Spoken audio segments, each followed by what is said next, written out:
Hi everyone, my name is Rachel Aragon. I'm going to be a second year student at CSCLB this upcoming year. I'm running for the position of secretary and I believe to have many qualities that make me suited for the position. As of January this year, I am ASI Government Affairs Recording Secretary. My job is to record and file meeting minutes for CSCLB's government boards like Board of Control, Social Justice and Equity Committee, Human Resources, and Lobby Corps. As a student employee, I have learned to have strong time management and organizational skills, along with a professional and helpful personality. Along with school and work, I was also involved in PCN 34 before the stay-at-home orders took place. I was only in PCN for 2 months, and I was introduced to a whole new friend group that I felt like I've known for years. PCN and just PAC in general, it gave me something that I would have never thought I would find so quickly at Long Beach. And that's a group of friends who you can instantly see being part of your life in the long run.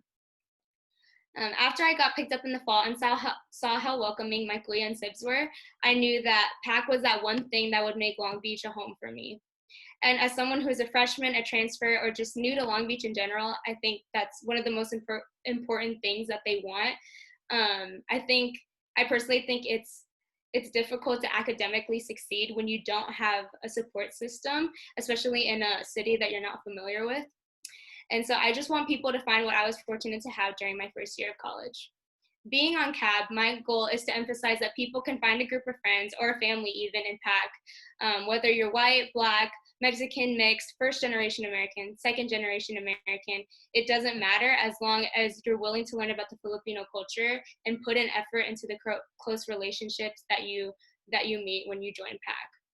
I want to emphasize this because there were many times when I told first years, like, oh, you should join PAC, and they tell me, oh, I want to, but I'm not Filipino, or I want to, but I don't speak the language. And as a student of a diverse school and being Filipino, we should be inclusive to everyone and share the beauty of our culture to those who want to learn while giving them a second family to lean on. My goal, if I were on e-board, is to make sure that there's a strong support system within CAB members, whether that is being done through CAB fines or just making sure that there's a strong communication within the board.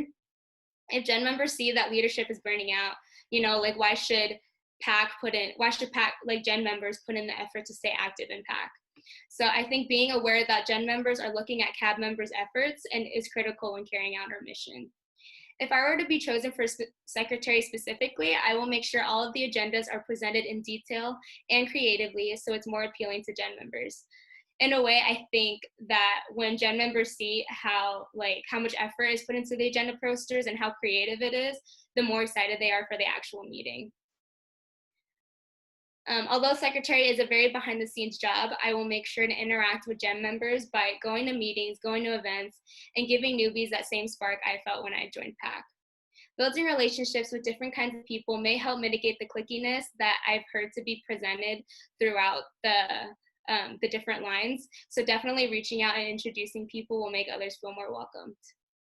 Being part of CAB will allow me to be involved in the Filipino community and be more educated about my culture, which was my goal when I first joined PAC. Growing up in predominantly white neighborhoods, I felt like I never really got the chance to embrace my cultural identity. So I hope I can be part of that impact on others that will encourage them to learn more about their culture and find out where they came from. So yeah, thank you for listening to my speech.